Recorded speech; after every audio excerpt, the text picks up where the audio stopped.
Assalamu alaikum student, hope you are doing well. Today's our topic is tense, English tense. English tense को हम उर्दू में कहते हैं ज़माना, ठीक है। और आगे इसकी 3 टाइप्स हैं, प्रेजेंट, पास्ट और future. As you know, present जो हमारा टाइम पीरियड अभी चल रहा है, मतलब मौजूदा दौर, उसे हम प्रेजेंट कहेंगे, और जो गुज़र चुके हैं उसे हम पास्ट कहेंगे। और फ्यूचर जो हमारा मुस्तकबिल है, जो हमारा आने वाला टाइम है, वो होगा फ्यूचर। और आगे इसकी 4 टाइप्स हैं, present, indefinite tense, continuous tense, perfect और परफेक्ट कंटिन्यूस। और इसी तरह पास्ट की भी 4 टाइप्स हैं, past indefinite, past continuous, perfect and perfect continuous. इसी तरह फ्यूचर की भी सेम आगे 4 टाइप्स हैं। अच्छा, नेक्स्ट हम देखेंगे कि हेल्पिंग वर्ब क्या होता है। मोस्टली स्टूडेंट को ये प्रॉब्लम होता है कि कौन से टेंस में कौन सा हेल्पिंग वर्ब यूज़ होगा और इसको हम कैसे यूज़ करेंगे। अगर हम हेल्पिंग वर्ब को अच्छे से समझ लेंगे ना, तो हमें टेंस अच्छे से समझ आ जाएंगे। तो यहाँ पे हम देखते हैं कि टेंस की ये टाइप्स हैं, present, past and then future. और आगे उसकी फर्दर टाइप्स हैं, indefinite, continuous and then perfect. तो हम देखेंगे कि अगर प्रेजेंट इंडेफिनिट टेंस है तो उसमें आएगा हेल्पिंग वर्ब डू या डज। अगर प्रेजेंट कंटिन्यूस का टेंस है तो उसमें हेल्पिंग वर्ब यूज़ होगा इज़, एम, आर, ठीक है। और इसी तरह प्रेजेंट परफेक्ट है तो उसमें हैज़, हैव यूज़ होगा, ठीक है। और पास्ट इंडेफिनेट है तो उसमें डिड यूज़ होगा और वर्ब की सेकंड फॉर्म यूज़ होगी। अगर पास्ट कंटिन्यूस है तो उसमें वाज या फिर वर यूज़ होगा, और पास्ट परफेक्ट है तो उसमें हैड यूज़ होगा। इसी तरह सेम फ्यूचर इंडेफिनिट में विल यूज़ होगा, और फ्यूचर कंटिन्यूस में विल बी यूज़ होगा, और फ्यूचर परफेक्ट में विल हैव यूज़ होगा। अगर हम एक रूल देखते हैं कि हम किस रूल के थ्रू हम टेंस को बना सकते हैं और उसमें हेल्पिंग वर्ब हम कैसे यूज़ कर सकते हैं, ठीक है। ये रूल है कि सबसे पहले टेंस बनाने के लिए सबसे पहले आएगा सब्जेक्ट, और उसके बाद आएगा हेल्पिंग वर्ब। जो भी हेल्पिंग वर्ब आप यूज़ करेंगे, मतलब टेंस के अकॉर्डिंग कि वो कौन सा टेंस है, प्रेजेंट इंडेफिनिट है, प्रेजेंट कंटिन्यूस है, ये जो भी है, उसके उस रूल के थ्रू हम इनमें से देखेंगे और यहाँ पे यूज़ करेंगे वो हेल्पिंग वर्ब, ठीक है। और उसके बाद आ जाएगा वर्ब। वर्ब मतलब कि मेन वर्ब जो हम काम कर रहे हैं वो आ जाएगा, और देन लास्ट पे आ जाएगा ऑब्जेक्ट, ठीक है। ये है इसका रूल जी। तो अब हम देखेंगे सब टेंसेस को अलग अलग से, मतलब पहले हम इंडेफिनिट को देखेंगे कि उसका स्ट्रक्चर क्या है, उसकी पहचान क्या है और टेंस कैसे बनता है। उसके बाद हमने सेम इसी तरह से कंटिन्यूस को भी देखना है और परफेक्ट को भी, ठीक है। तो इंडेफिनिट को आपने अच्छे से समझना है कि सबसे पहले हम देखेंगे कि इंडेफिनिट का मतलब क्या होता है। फॉर एग्जांपल मैं आपको इजी वर्डिंग में समझाती हूँ कि जैसे कोई बात, हमें किसी बात की श्योरिटी होती है, कंफर्म होती है कोई बात, तो हम एक वर्ड यूज़ करते हैं डेफिनेटली, मतलब पक्की बात होती है, कंफर्मेशन होती है, तो वहाँ पे हम यूज़ करते हैं डेफिनेटली। तो जब हम इसके उल्ट चले जाएंगे, मतलब हमें कोई श्योरिटी नहीं होगी, किसी बात का कंफर्म नहीं होगा, तो वो हो जाएगा इनडेफिनेट, ठीक है। मतलब इनडेफिनेट की पहचान यही है कि बात की कंफर्मेशन नहीं है, श्योरिटी नहीं है, पता नहीं है कि काम कब स्टार्ट हो रहा है और कब ख़त्म हो रहा है, ठीक है। सबसे पहले देखेंगे प्रेजेंट इंडेफिनिट। इसका जो स्ट्रक्चर है वो है, पहले सब्जेक्ट आएगा, उसके बाद वर्ब आएगा, वर्ब के साथ हेल्पिंग वर्ब आएगा एस या ई एस, उसके बाद ऑब्जेक्ट आ जाएगा, ठीक है। उसके बाद जो पास्ट इंडेफिनिट है, पास्ट इंडेफिनिट में आ जाएगा सब्जेक्ट, उसके बाद वर्ब की सेकंड फॉर्म, पास्ट में वर्ब की सेकंड फॉर्म और ऑब्जेक्ट। फ्यूचर में क्या होगा, फ्यूचर में पहले सब्जेक्ट आएगा, उसके बाद विल आएगा, विल के बाद आएगा will as a helping verb use होगा, उसके बाद वर्ब की फर्स्ट फॉर्म यूज़ होगी एंड देन ऑब्जेक्ट, ठीक है। अच्छा, आगे हम ना इंडेफिनेट की एग्जांपल देखते हैं ताकि हमें ना इजीली की समझ आ जाए, ठीक है। तो एग्जांपल फर्स्ट जो है ये है प्रेजेंट इंडेफिनेट की। मैं देखता हूँ, मतलब प्रेजेंट में काम हो रहा है, देखता हूँ, तो इसमें आ जाएगा आई वॉच। इसकी क्या ट्रांसलेशन होगी, आई वॉच। और जो है पास्ट इंडेफिनेट, वो हो जाएगा उर्दू में मैंने देखा, ठीक है। मतलब ये पास्ट में चले जाएगा, देखा, ठीक है।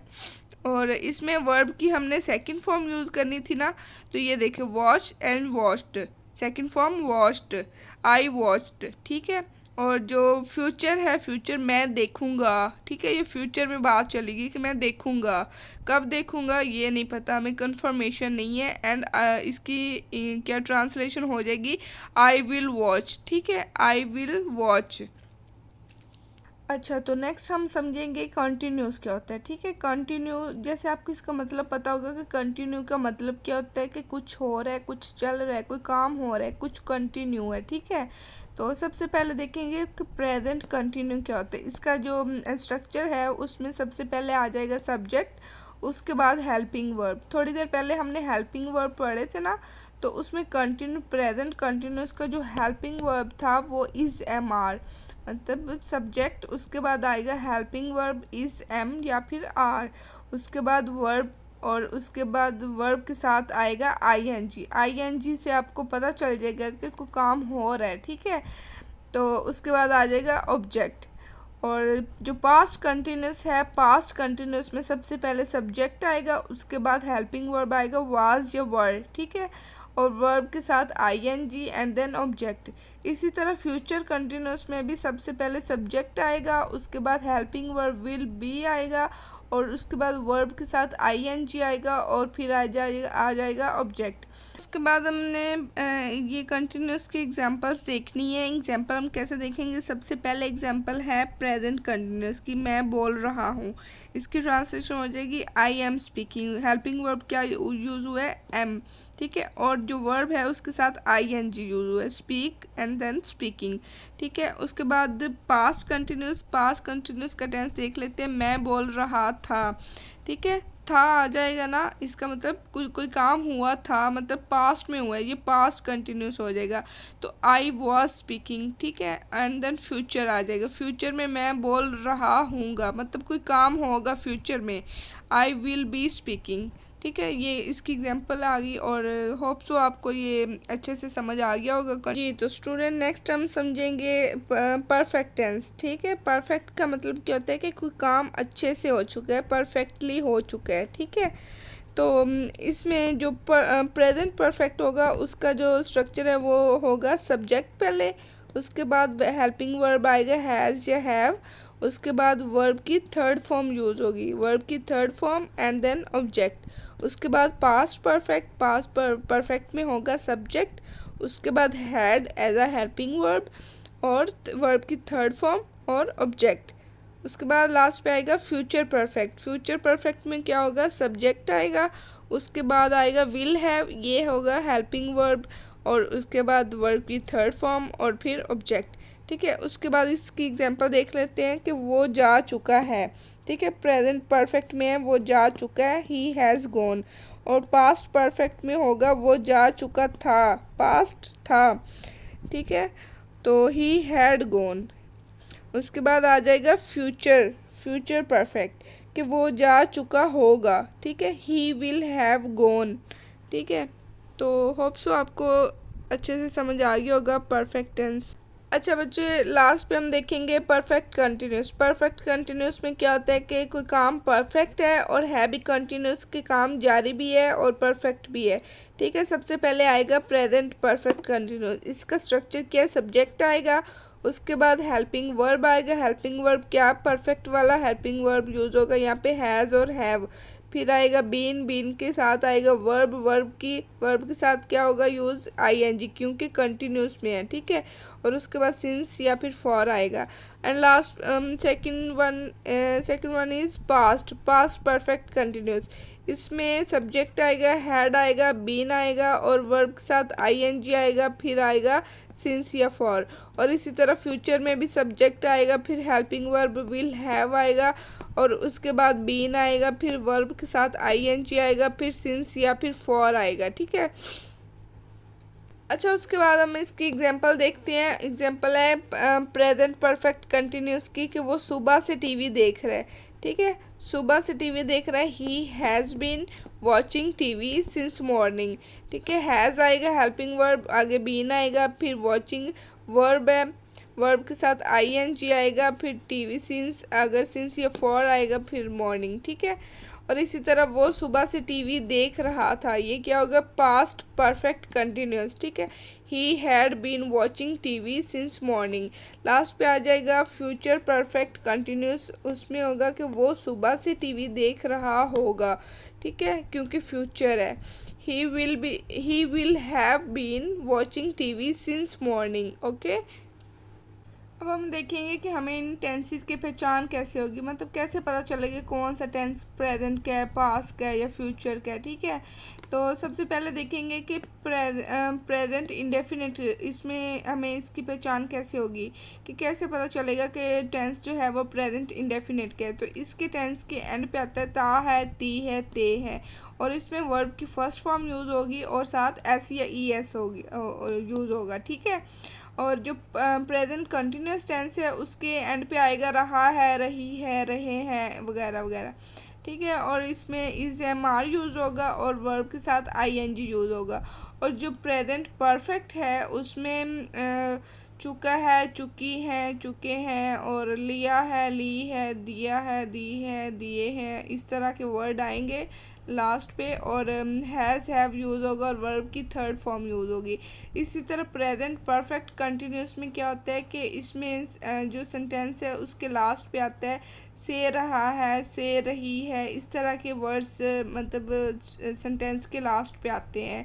और इसमें हैज़ हैव यूज़ होगा, साथ बीन यूज़ होगा, वर्ब के साथ आई एन जी यूज़ होगा और उसके बाद सिंस या फॉर यूज़ होगा, ठीक है। नेक्स्ट टेंस हमारे पास आ जाता है पास्ट। पास्ट जो है इसमें पास्ट इंडेफिनिट की हमें कैसे पहचान होगी, इसमें आता है ली, दी, लिया, दिया, हुआ, इस तरह के वर्ड्स आएंगे। और ये सबसे पहले इसमें सब्जेक्ट यूज़ होगा, फिर वर्ब की सेकंड फॉर्म यूज़ होगी, फिर ऑब्जेक्ट यूज़ होगा, ठीक है। और उसके बाद कंटिन्यूस, पास्ट कंटिन्यूस जो है उसकी पहचान कैसे होगी, इसके एंड पे आएगा रहा था, रही थी, रहे थे, वगैरह, ठीक है। और सब्जेक्ट आएगा वॉज वार आएगा और वर्ब की आई एन जी वाली फॉर्म आएगी।